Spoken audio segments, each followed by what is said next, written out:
Priscille l'a mentionné, on est à 2 semaines de la Pentecôte. Puis c'est vraiment une belle fête parce que la Pentecôte, le Saint-Esprit, c'est ce qu'il y a de plus utile, de plus merveilleux si on a à vivre une vie chrétienne riche. On a besoin du Saint-Esprit. Donc, le titre de mon message, c'est « La soif du Saint-Esprit ». Je ne sais pas si ça marche aujourd'hui, là. La soif. Augmente notre foi. Oui, peut-être, ça se peut. J'ai tellement changé souvent. Augmente notre soif. Oui, Seigneur. Donc, la soif, la venue de l'action du Saint-Esprit, son action dans nos vies, c'est un sujet qui résonne profondément dans le cœur des croyants qui veulent vivre une expérience renouvelée avec Christ. Donc, à 2 semaines de la fête de la Pentecôte, on va se préparer comme ils l'ont annoncé.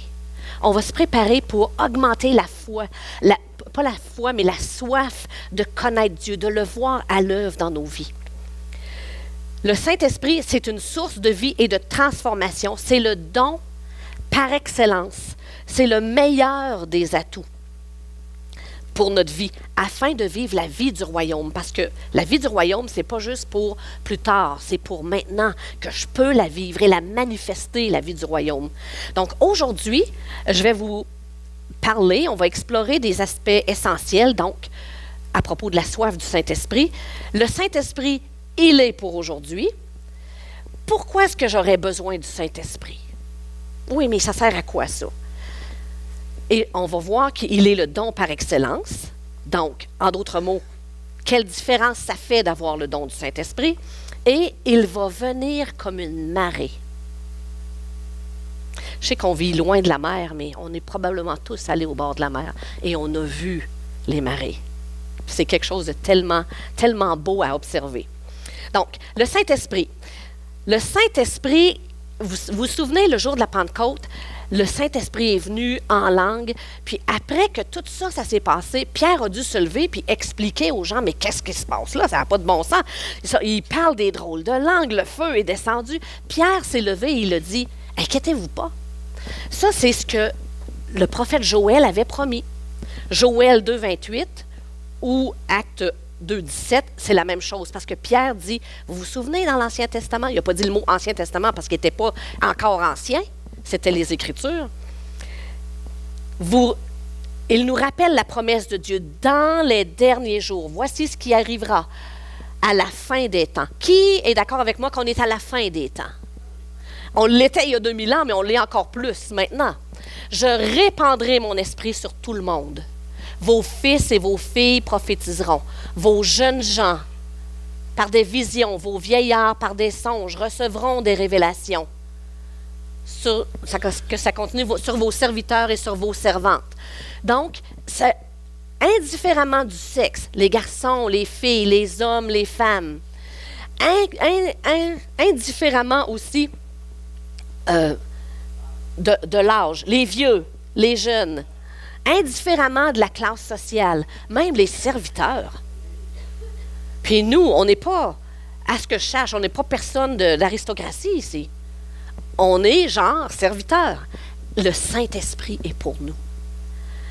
Puis il y a un courant de pensée dans l'Église qui s'appelle la théologie du cessationnisme, ou qui dit que les choses du Saint-Esprit, c'était pour cette époque-là. Dieu n'a pas cessé d'être Dieu. Dieu est le même hier, aujourd'hui et éternellement, et il sait que nous avons besoin du Saint-Esprit. Il en avait besoin il y a 2000 ans, on en a besoin nous aussi aujourd'hui. Donc, Dieu n'a pas cessé d'être Dieu, il n'a pas cessé de déverser son Saint-Esprit. Matthieu 3, 11, c'est Jean-Baptiste ici qui parle. C'est lui qui vous baptisera dans le Saint-Esprit et le feu. Jean-Baptiste dit de Jésus, il va vous baptiser du Saint-Esprit. Mais pas juste du Saint-Esprit, il va vous embraser. C'est ça qu'on a vu dans Acte 2. Il est venu avec des langues. Et ces personnes-là qui ont reçu le don du Saint-Esprit étaient transformées. Ils n'étaient plus les mêmes. Il y avait des désirs qu'il n'y avait pas avant. Il y avait un feu en dedans d'eux qui les portait à dire, il faut que tu saches qu'est-ce que j'ai reçu. Un feu qui te pousse. Pourquoi donc le croyant aurait-il besoin du Saint-Esprit? Bonne question. Merci de la poser. Bien, si vous vous souvenez, quand on est venu au Seigneur, on est né de nouveau. C'est vrai? On est né à une vie spirituelle. Si je suis né de nouveau, c'est que j'ai maintenant une vie spirituelle. J'ai la vie de l'esprit. Et cette vie-là, je ne peux pas la vivre par mes propres forces. J'ai besoin du Saint-Esprit pour vivre la vie de l'esprit. Parce qu'il est né en moi. J'ai réveillé quelque chose en moi. C'est drôle, cette semaine, pendant une couple de jours, même ce matin, en me réveillant, j'avais cette chanson-là d'harmonium dans la tête. On a mis quelqu'un au monde, on devrait peut-être l'écouter. Quand vous êtes venu au Seigneur, vous avez mis quelqu'un au monde. L'Esprit de Dieu, vous l'avez réveillé en vous. Est-ce qu'on va l'écouter? Est-ce qu'on va le nourrir? Est-ce qu'on va en prendre soin? Est-ce qu'on va le protéger? Est-ce qu'on va le traiter comme s'il était précieux et important, pour on va faire attention à lui pour pas qu'il se sauve? On l'a mis au monde. Vous portez ça en dedans de vous. Est-ce qu'on va le protéger? Quand un bébé vient au monde, qu'est-ce qu'on fait avec lui? On le nourrit, on l'allaite, on le soigne, on en prend soin, puis avec plaisir. Quel bonheur qu'on a de prendre soin de ce petit bébé. Même changer la couche, c'est pas si grave que ça. Même si ça pue, c'est pas grave. On en prend soin. Oui, c'est signe qu'il est en santé. Si vous êtes né de nouveau par l'Esprit de Dieu, l'Esprit en vous a besoin d'être nourri. On ne peut pas juste le faire naître, je nais de nouveau, puis maintenant je le mets sur la tablette, puis tais-toi, puis demande rien, puis moi je continue ma vie. Parce que cet enfant-là, spirituel, il va mourir, il va dessécher. C'est incohérent de naître spirituellement et de ne pas nourrir l'esprit qui est en nous. Il a besoin de vie. Et comment? On ne doit pas le mettre de côté ni l'ignorer. C'est par l'esprit qu'on reçoit les choses de l'esprit. C'est ce que la Bible dit.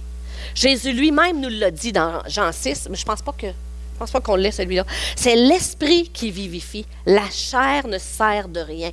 Ses paroles sont esprit et vie. Donc, on a besoin de son esprit pour comprendre ce que l'esprit est en train de faire. On a besoin de s'aligner avec le Saint-Esprit. Parce qu'on ne comprend pas. Dans notre chair, on ne comprend pas qu'est-ce que l'Esprit est en train de faire. On a besoin de l'Esprit de Dieu. On a besoin de l'entretenir. Parce que c'est par l'Esprit qu'on reçoit les choses de l'Esprit. Qu'on comprend ce que Dieu est en train de faire. Il pense différemment que notre chair à nous. Même les mathématiques de Dieu sont différentes des nôtres. Moi, plus que je donne, moins que j'en ai. C'est ça? Si tu as 4 pommes puis tu en donnes 2, ben tu te retrouves avec 2. Mais avec Dieu, c'est le contraire. Plus que tu donnes, plus que tu en as. Parce que c'est Dieu qui l'augmente. Ces mathématiques sont différentes. C'est par l'Esprit qu'on comprend les choses de l'Esprit. On a besoin de nourrir l'Esprit de Dieu qui est en nous. Cette semaine, à la réunion de prière, on a regardé un verset avec Nicole dans Romains 8 qui disait « Vive selon l'esprit ou vive selon la chair ». Puis elle nous encourageait. Je vous encourage cette semaine à lire Romains 8. Mais j'ai lu Romains 8. Puis j'ai vu ce que j'avais encore jamais vu dans Romains 8. Ça, c'est à peu près chaque fois. Parce que l'Esprit de Dieu a cette méthode d'enlever une couche. Chaque fois que vous lisez la parole, il enlève une couche. Vous saisissez quelque chose de nouveau. C'est un puits sans fond. Dieu a tellement de choses à nous enseigner. Avec les mêmes versets, tu dis, mais ça fait 50 fois que je le lis, puis il est encore frais, il est encore nouveau pour moi. Je me nourris encore. Puis dans Romains 8, un des versets nous dit encore, toutes les requêtes justes que la loi met sur moi, tout ce que la loi me demande de faire, ça a été accompli par le oint, par Jésus-Christ, qui vit sa vie en moi. Et je suis enfin libre de vivre ma vie, non pas selon la chair. Quand on dit vivre selon la chair, c'est vivre selon notre volonté, nos désirs, nos émotions. C'est ma volonté qui décide, c'est mes émotions qui vont décider dans telle et telle situation. Donc, je suis enfin libre de vivre ma vie, non selon la chair, mes émotions, mes pensées, mes désirs, mes ambitions, mais selon la puissance dynamique du Saint-Esprit. Donc, mes émotions n'ont plus à me dicter quoi faire, quoi choisir, mais je laisse le Saint-Esprit le faire. Je vais vous traduire ce verset-là. Ce qui veut dire, c'est que tout ce que Dieu requiert de nous a été satisfait par le sacrifice de Christ. Tout ce qu'il nous demande, vis comme s'il fait ça, ne fais pas ça, ça a été satisfait entièrement par la mort de Christ. La vie de Jésus en nous est suffisante pour satisfaire Dieu. Laissons-le vivre en nous. La puissance de notre nouvelle vie n'est pas dans les œuvres mortes de notre fragile humanité. Tout ce on peut essayer de faire, elle n'est pas là, la puissance, mais elle est dans la puissance dynamique du Saint-Esprit qui est libéré en nous. J'ai besoin d'apprendre à laisser le Saint-Esprit choisir, décider pour moi. Puis c'est pour ça que c'est important dans toutes nos décisions. C'est tellement facile de dire « Ah, ben ça me tente. Ah, ça me tente pas. Ah, non, je suis pas d'accord avec lui, fait que je vais faire telle affaire. » De faire selon notre volonté, nos désirs, nos envies. Puis ça s'appelle marcher selon la chair. C'est pour ça, quand elle a posé la question, j'ai dit, ben oui, je passe mes journées à vivre selon la chair parce que, j'ai envie d'une bonne pizza. Ah, ben on va aller chercher une pizza. Hein? C'est facile de penser comme ça. Oh non, moi, j'ai pas envie d'appeler un tel. Et il n'a pas été fait avec moi l'autre jour, je ne l'appelle pas. Mes envies, mes désirs, je vis selon ma chair, tout le temps. Mais il faut apprendre, dans nos choix, quand on a une décision à prendre, c'est de dire, toi, Seigneur, qu'est-ce que tu ferais? Toi, Seigneur, qu'est-ce que tu dirais? Comment t'agirais dans telle situation? J'ai une situation qui se présente devant moi. Toi, Seigneur. Et c'est là, marcher selon l'Esprit. Non pas selon ce que moi j'ai envie, ce que je désire, selon ma volonté, mais de dire, Seigneur, toi, qu'est-ce que tu dirais? Il se présente une situation devant vous. Là, il y a quelqu'un qui a besoin d'argent. Puis ça vient à vos oreilles qu'il a besoin d'argent, puis pauvre lui, il n'arrache. C'est quoi votre première réaction? La première réaction, c'est, ben moi, je suis correct, je vais mettre la main dans ma poche, puis je vais y en donner. C'est normal. La majorité d'entre nous, c'est ça qu'on va faire. Hey, tu es dans le besoin, je vais t'en donner. Puis là, on est fiers parce que on a fait une bonne action. C'est vrai? On a fait une bonne action. Mais vu du point de vue de Dieu, on a eu une action de miséricorde non sanctifiée. On a marché selon la chair. Parce que mon émotion m'a dit, donne-lui de l'argent, il en a besoin. Puis toi, t'en as. Avoir agi selon l'Esprit, qu'est-ce qu'on aurait fait? On aurait dit, Seigneur, c'est quoi ma part dans cette situation-là? Qu'est-ce que tu veux que je fasse? Il y a peut-être une chance qu'il m'aurait dit un montant plus gros que qu'est-ce que j'ai donné. Ou il aurait dit, non, pas toi aujourd'hui, c'est pas ton tour. Ou je suis en train de travailler dans le cœur de cette personne-là, tasse-toi. Mais si je ne pose pas la question à Dieu, je ne le saurai pas. C'est pour ça qu'il faut constamment que je lui dise, Seigneur, quelle est ma part dans telle situation? Qu'est-ce que tu ferais? Qu'est-ce que tu dirais? Comment agirais-tu? Je dois vous avouer que la majeure partie de ma vie, je me suis posé la question, c'est quoi marcher par l'Esprit? Comment on fait pour marcher par l'Esprit? Pour moi, c'était comme une énigme. Mais je suis en train de vous révéler un secret. Prenez-le pendant que ça passe. Marcher par l'Esprit, c'est parle au Seigneur. Dis-lui, toi, Seigneur, qu'est-ce que tu ferais? Parce que je veux m'aligner avec toi. Je veux faire ce que tu vas me dire. Au lieu de faire toutes mes inspirations à moi, mes désirs, mes émotions, je veux faire les tiennes, tes émotions. Marcher selon l'Esprit, c'est le consulter et de faire ce que lui nous dit de faire. C'est pas si difficile que ça. C'est même plaisant.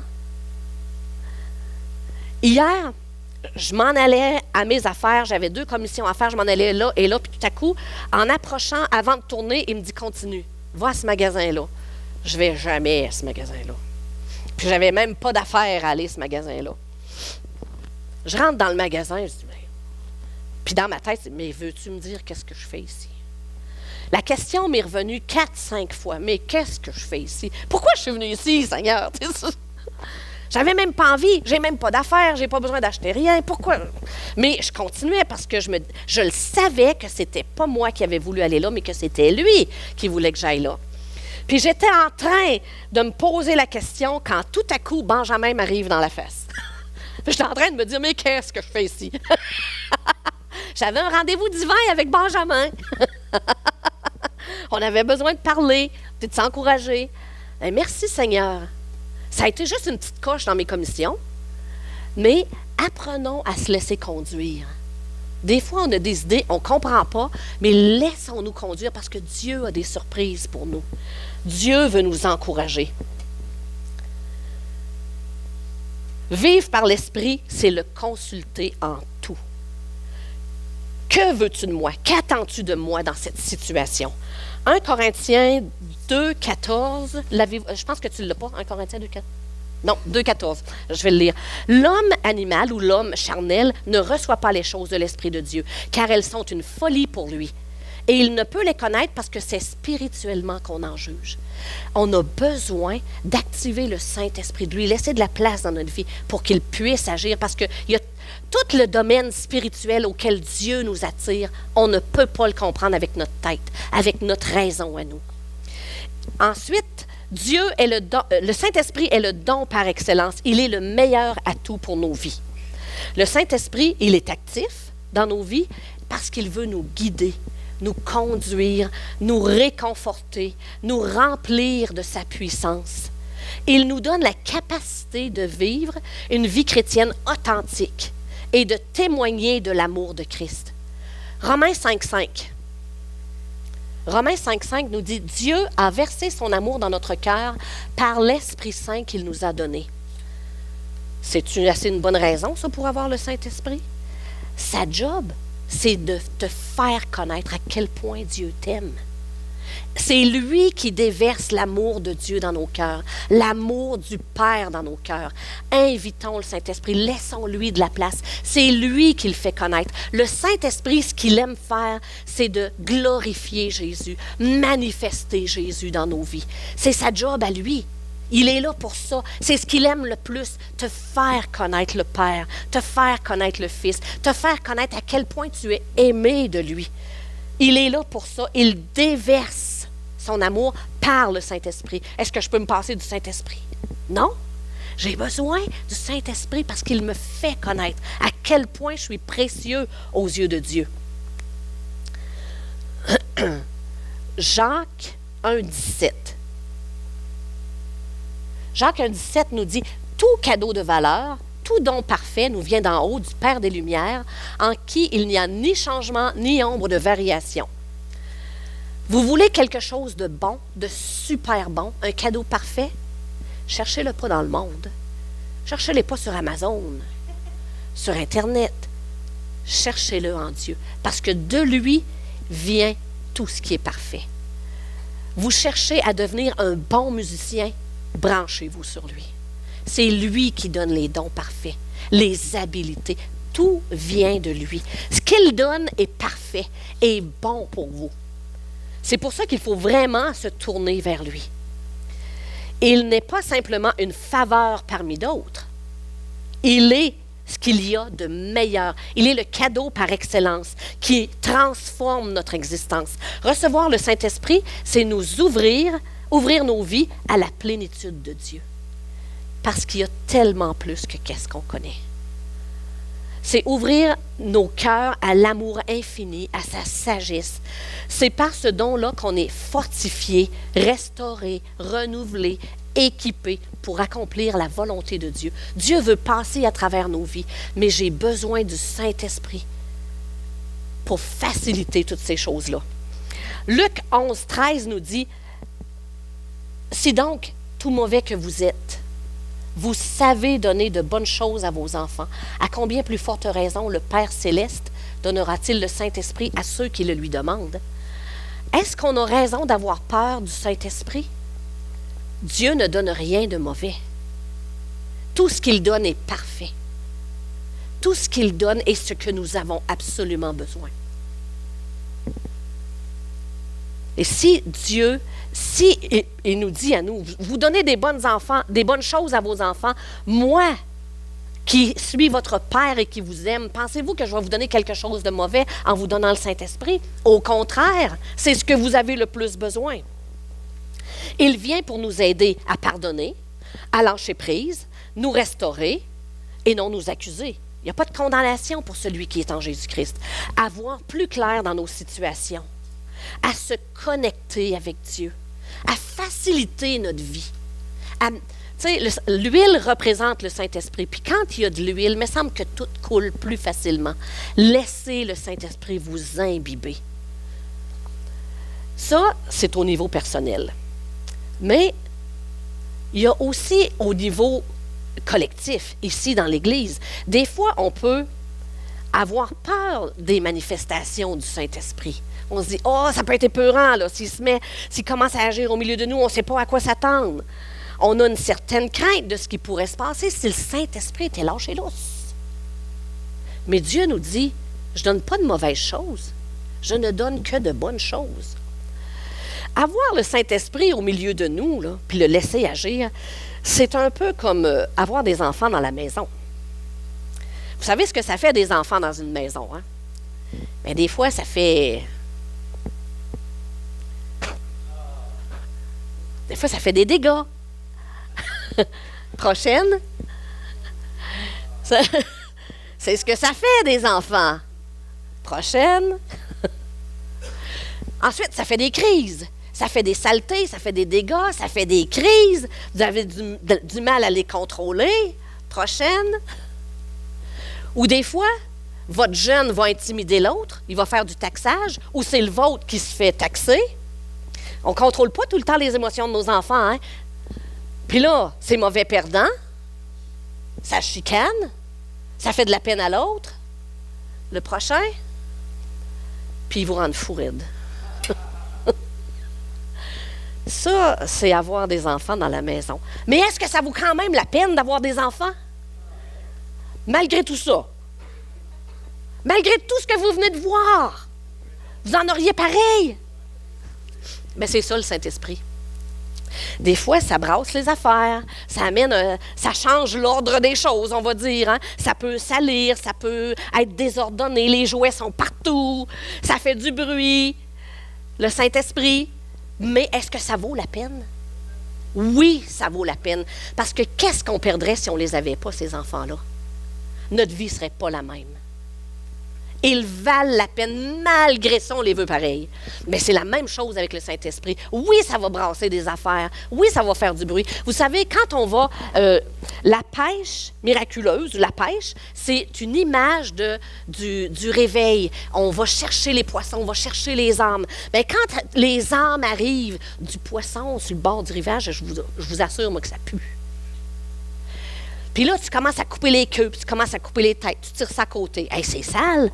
Puis là, tu commences à les couper, puis à les nettoyer. Ça pue, c'est épouvantable. Le soleil plombe là-dessus. Mais c'est ça le réveil. Il va y avoir de la saleté, il va y avoir des boubous. Il va y avoir du monde qui arrive directement du monde avec leurs manières, leurs habitudes. Puis ça change l'ordre auquel on est habitué. Mais est-ce que ça vaut la peine? Oui, ça vaut la peine. Apprenons à être dérangés un peu. Parce que le Saint-Esprit, on ne peut pas faire d'omelette sans casser des œufs, hein? Bon, mais si le Saint-Esprit vient, il va se casser une couple d'œufs au milieu de nous. Mais ça va être bon. Parce que la vie de Dieu, vous savez, les enfants, ce qu'ils font, ils amènent bien du trouble, bien du bruit, mais c'est la vie. C'est-tu le fun de passer à côté d'une cour d'école puis d'entendre crier? Moi, j'ai tout le temps trouvé ça beau. C'est la vie. Les enfants sont en vie. Quand il n'y a pas de bruit, tu dis, sont-ils malades? C'est pas normal. Désordre, dégâts, bruit, étourdissement. Ils chamboulent nos habitudes. Mais il y a de la vie. Et c'est ça qui compte. 1 Corinthiens 12, 7. À chacun la manifestation de l'Esprit, l'Esprit se manifeste d'une façon particulière en vue du bien commun. Puis on peut avoir peur des manifestations, mais on n'a pas raison d'avoir peur des manifestations. Saint-Esprit vient et amène la vie. Tasse-nous un peu, déconstipe-nous un petit peu, puis on va te laisser agir au milieu de nous parce qu'il y a tellement une grande bénédiction. Quand le Saint-Esprit vient, oui, il dérange. Il amène du désordre, mais un désordre plein de vie, dont on ne peut pas se passer. N'éteignons pas le Saint-Esprit, simplement parce qu'on a peur de ce qui pourrait arriver et parce qu'on veut garder le contrôle. Donnons-lui le contrôle. On va être les bénéficiaires de toutes les bénédictions qui vont s'en suivre. Ensuite, Dieu va venir comme une marée. Tantôt, je vous disais que certainement, la plupart d'entre nous, on est allés au bord de la mer, puis on a vu des vagues qui viennent puis qui nous flacotent les pieds. C'est un bruit qui est tellement plaisant, tellement apaisant. Ça, non, je voulais OK, ça, c'est la marée haute. Moi, je veux la marée basse. La marée basse, ça a-tu l'air fou, hein? Puis des fois, tu vois même le bateau qui a l'air fou là, sur les roches, pogner ces roches. Moi, les premières fois que j'allais à la mer, je me disais, mais c'est quoi l'idée d'avoir mis le bateau là? Mais je ne réalisais pas que c'est parce qu'il y a une marée haute, puis il y a une marée basse. À Truro, en Nouvelle-Écosse, j'étais allée travailler à Truro, puis à Truro, il y a un phénomène incroyable qui se passe. Ça attire les touristes, puis ils mettent ça sur un tableau, puis ils affichent toujours l'heure de la marée. Parce que la marée vient de la baie de Fundy, puis dans la baie de Fundy, vous savez qu'il y a des hautes marées. Puis à Truro même, c'est une ville, puis en plein centre-ville, il y a une petite rivière qui se mêle de ses affaires, puis qui descend tranquillement. Mais quand la marée monte, là, c'est écrit à quelle heure que ça va se passer. Les touristes s'en vont là, puis tout le monde veut voir le phénomène. Parce que la rivière, elle descend, mais la marée s'en vient. La marée arrive, puis la rivière a d'affaires à reculer. Elle fait remonter la rivière. Une rivière qui est inversée à cause de la marée. Puis quand la marée arrive, les bateaux sont soulevés. Les bouts de bois sont soulevés. On perd pied. On n'a plus le contrôle. Qu'est-ce qui se passe? Mais le Saint-Esprit, c'est ça qu'il fait. Il va venir comme une marée. Puis vous allez être emportés. Vous allez perdre pied. Mais n'ayez pas peur. Parce qu'il veut agir dans vos vies. Des fois, là, quand on tombe à terre, c'est pas grave tomber à terre. C'est là que le Saint-Esprit peut nous opérer, peut arracher des choses de nos vies, nous transformer, parler à notre cœur. On est tranquille, on ne bouge plus, là. Il peut parler à nos cœurs. On a perdu pied. Mais laissons le Saint-Esprit décider lui-même comment il va agir au milieu de nous. La vie de l'Esprit, c'est tellement merveilleux parce que ça nous ouvre à tout un domaine où nos sens deviennent aiguisés. C'est pour ça que je vous dis, nourrissez le Saint-Esprit en vous, accueillons-le pour qu'on puisse saisir, Seigneur, qu'est-ce que tu es en train de faire? Qu'est-ce que tu es en train de dire? Pour que je puisse m'aligner avec ce que tu veux faire maintenant au milieu de nous. Qu'est-ce que tu es en train de faire, Seigneur? Veux-tu déverser ton Saint-Esprit? Bien, fais-le, on t'invite à le faire, Seigneur, parce qu'on a besoin de cette vie qui découle de toi, directement du trône de Dieu. C'est une rivière qui coule, puis là où la rivière de Dieu passe, tout prend vie. Ça dit même dans l'Apocalypse que les arbres donnent leurs fruits 12 mois par année. C'est constamment renouvelé. Est-ce qu'on a besoin de ça? Porter des fruits que le Saint-Esprit fait pousser en nous. Oui, on en a besoin.